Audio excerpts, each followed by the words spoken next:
हेमंत सोरेन जी की जो सरकार है is a carbon copy of Mamata Banerjee government. Modi घोटाला नहीं सुना था, वो यहां पे आके पहली दफे सुन रहा हूं। पीएम का जो सचिवालय है जहां पे फाइलें जाती हैं, वो फाइलें दलालों के घर पे जाके निपट जाती हैं। शायद ही कोई विधानसभा हो, मैं ये नहीं कहता कि आप नमाज के लिए कोई जगह ना रखें, मैं सम्मान करता हूं। विधानसभा के अंदर एक कमरा बना दीजिए, ये तो मैंने आज तक नहीं सुना था। ममता जी को लगता है कि बंगाली वोट से उनका काम नहीं चलेगा, इसलिए वो एक्सपोर्ट कर रही हैं बांग्लादेशी वोट। हेमंत सोरेन जी को भी वही लगता है कि यहां पे झारखंड के मूल निवासियों का वोट से काम नहीं चलेगा, मैं बांग्लादेशियों के वोट को एक्सपोर्ट कर लूं या वहां से एक्सपोर्ट कर लूं या यहां पे इंपोर्ट कर लूं। हेमंत सोरेन जी की जो सरकार है is a carbon copy of Mamata Banerjee government. Mamata Banerjee की सरकार की कार्बन कॉपी हेमंत सोरेन है। इसीलिए जो तार यहां से, चाहे वो आबकारी नीति के ऊपर हो, चाहे खनन के ऊपर हो, चाहे वो एक तरह से सिंडिकेट वर्ल्ड की हो, चाहे वो कैटल स्मगलिंग हो, चाहे जो तुष्टीकरण की राजनीति हो, वो पूरा का पूरा लगता है कि बंगाल से ममता जी से चुराया हुआ है और उसकी परछाई यहां पे झारखंड में काम कर रही है। आप ये जो मैं गंभीर आरोप एक प्रकार से लगा रहा हूं, मुझसे ज्यादा आप जानेंगे। मैंने बड़े राज्यों में देखा है, उत्तर प्रदेश जब गया था दिल्ली से 2017 में, तो उस समय भी वहां पर खनन माफिया के बारे में दिल्ली में प्रेस कॉन्फ्रेंस करता था। वहां पे भी परिवारवाद के बारे में बात करता था। परिवारवाद यहां पे भी आपके यहां चल रहा है, ममता जी भी वही चलाती हैं।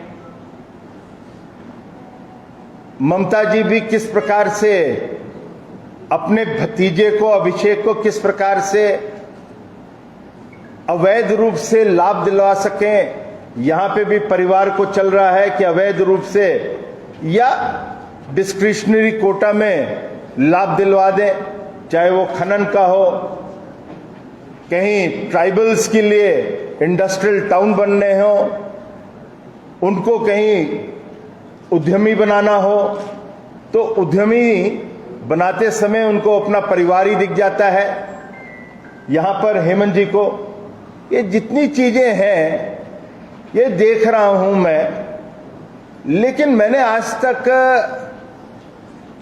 धोती घोटाला नहीं सुना था।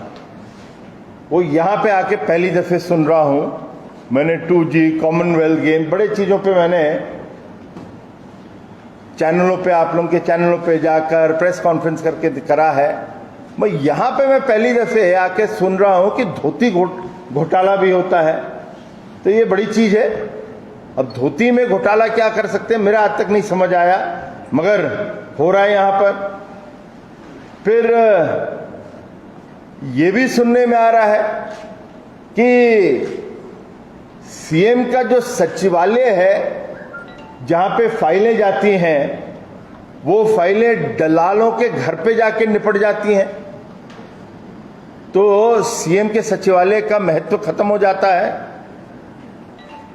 और सबसे ज्यादा तुष्टीकरण की जब बात करते हैं, आप मुझसे बेहतर जानेंगे, मैं इसलिए दावा तो बहुत नहीं करूंगा, लेकिन जो ट्राइबल है आपके यहां, वो सबसे ज्यादा इफेक्टेड तो वही लोग हो रहे हैं। उनका कहीं ना कहीं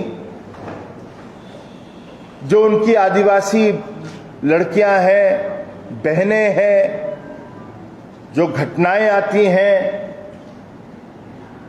उनके शोषण की, वो सब वहीं से आ रही हैं।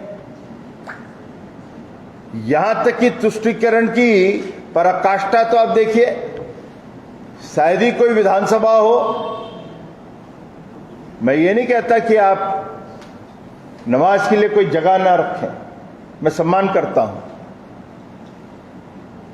पूजा और पद्धति जो है उसका सम्मान करना चाहिए, लेकिन विधानसभा के अंदर एक कमरा बना दीजिए, ये तो मैंने आज तक नहीं सुना था।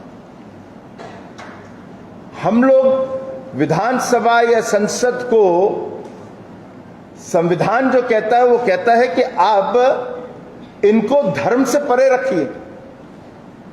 आप धर्म से परे नहीं कर रहे, वहीं पे तुष्टीकरण के लिए आप शुरू हो जाए। और सबसे बड़ी चीज जो है, जिस प्रकार से घुसपैठ हो रहा है, इसलिए मैं कह रहा हूं कार्बन कॉपी में देख रहा हूं, वहां पर भी घुसपैठ जो है बांग्लादेशियों का बंगाल के अंदर हो रहा है। सरकार कुछ नहीं कर रही है, राशन कार्ड तक बनाती है। और यहां पर भी वही हो रहा है। जो एक भौगोलिक दृष्टि से डेमोग्राफिक जो है, वो सरकार उसको चेंज करने में, राज्य सरकार चेंज करने में लगी है। लगता है, फिर मैं यूज कर रहा हूं, ममता जी को लगता है कि बंगाली वोट से उनका काम नहीं चलेगा, इसलिए वो एक्सपोर्ट कर रही हैं बांग्लादेशी वोट।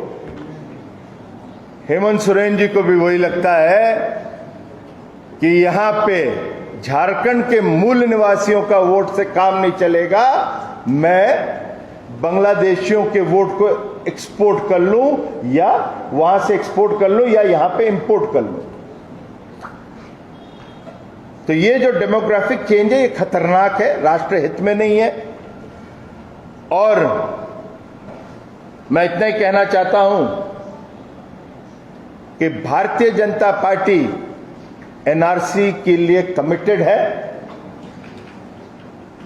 बिहार, बंगाल, झारखंड जितना विरोध कर ले, इस देश के हित के लिए है, इस देश के मुसलमान समाज के लिए, मुस्लिम समाज के कि कोई खतरा नहीं है, ये भ्रमित करते हैं लोग। और झारखंड में भी एनआरसी लागू होना चाहिए, ये भारतीय जनता पार्टी चाहती भी है और अपनी डिमांड भी रखती है। मैं थोड़ा सा इस कंपैरिजन में आ गया था, लेकिन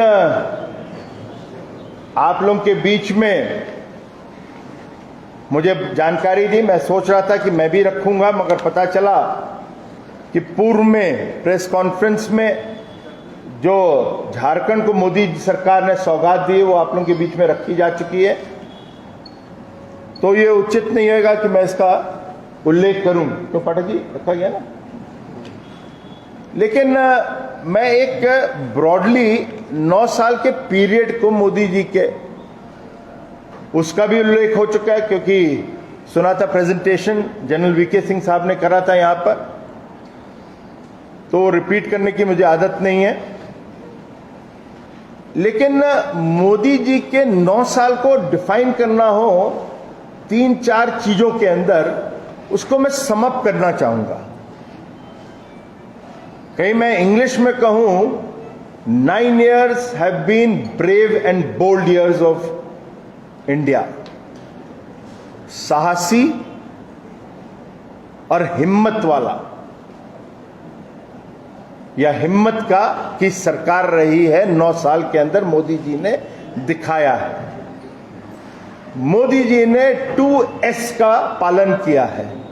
वो 2S क्या है? स्पीड और स्केल, तेजी और बड़ा काम करना। आप जितनी भी स्कीम ले लीजिएगा, चाहे वो आवास की ले लीजिए, चाहे टॉयलेट की ले लीजिए, आप आयुष्मान भारत की ले लीजिए, तो आप देखेंगे इसकी स्केल बहुत बड़ी है। नंबर्स देखिए, यहां पर सरकार नहीं इसको लागू कर रही है, बहुत पीछे है झारखंड की सरकार, लेकिन अन्य राज्यों में और जहां से मैं आता हूं वहां पे और अन्य राज्यों में जो हर घर नल की व्यवस्था या जल की व्यवस्था है बहुत तेजी से चल रही है।